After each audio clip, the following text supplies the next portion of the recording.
Okay बेटा, example 6 में आपको इस फंक्शन का फोरियर इंटीग्रल निकालना है। अब इन्होंने ना हमें साइन ना कुछ साइन निकालने को कहा है, ना कुछ प्रूव करने को कहा है, तो मतलब हम जनरल फार्मूला ही लगाएंगे और उसके बाद हमने ये इवेलुएट करना है।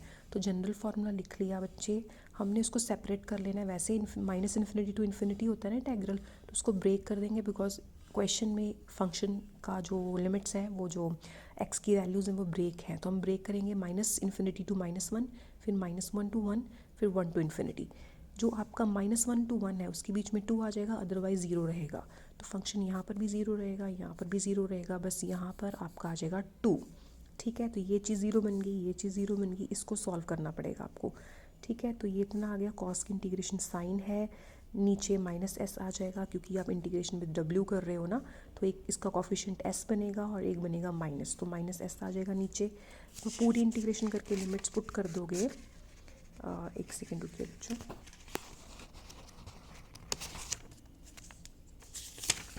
हाँ जी सॉरी, जब आप पूरी लिमिट्स पुट करके इंटीग्रेशन कर लोगे तो इतना आ जाएगा आपके पास। ठीक है, तो आप ये माइनस साइन अंदर एडजस्ट कर देना, इतना आ गया। तो आपके पास ये पूरा सॉल्व करके ये फॉर्मूला लग गया ना, 2 cos A sin B वाला, इतना आ गया। तो 2 बाहर आ गया, इतना आंसर आ गया। ठीक है, उसके बाद हैंस आपको ये इवेलुएट करने को कहा है। तो आपके पास function f(x) is equal to इतना आया ना, तो इतना कितना बनेगा, ये इधर ले जाओ, पाई f(x/4), सो ये बनेगा पाई/4 f(x). ठीक है, f(x) जो भी दिया हुआ था आपको, f(x) दिया हुआ था 2, -1 और 1 के बीच, 0 अदरवाइज़। तो अदरवाइज़ के लिए तो 0 रहेगा, -1 और 1 के बीच में 2 × पाई/4 मल्टीप्लाई हो जाएगा, दैट इज़ पाई/2 आ जाएगा।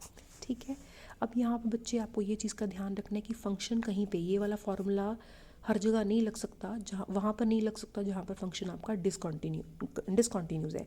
तो अगर किसी पॉइंट पर डिसकंटिन्यूटी है तो वहाँ पर फिर ये आपका फार्मूला, ये पीछे दिया हुआ था जब चैप्टर की इंट्रोडक्शन है उसमें दिया हुआ था कि ये वाला फार्मूला लगता है जब आपकी किसी पॉइंट पर डिसकंटिन्यूटी हो। मान लो एक्स पे डिसकंटिन्यूटी है तो f(x) की जगह आप ये लिखोगे। ये चीज़ मैंने आई थिंक आपको पिछले सेमेस्टर में भी समझाई थी।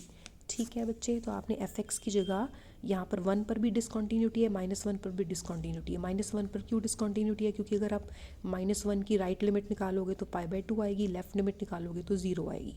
सिमिलरली 1 की लेफ़्ट लिमिट निकालोगे तो पाई/2 आएगी, राइट लिमिट निकालोगे तो 0 आएगी। जब भी लेफ़्ट लिमिट और राइट लिमिट सेम ना आए तो डिसकंटिन्यूटी होती है, और डिसकंटिन्यूटी पर निकालने का फिर ये फार्मूला लगाना होता है। ठीक है, ये मतलब राइट लिमिट है, 1 + 0 मतलब राइट लिमिट, 1 - 0 मतलब लेफ़्ट लिमिट।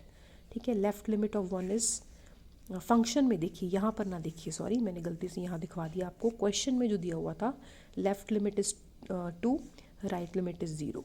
इसकी लेफ़्ट लिमिट इज़ 0, इसकी राइट लिमिट इज़ 2।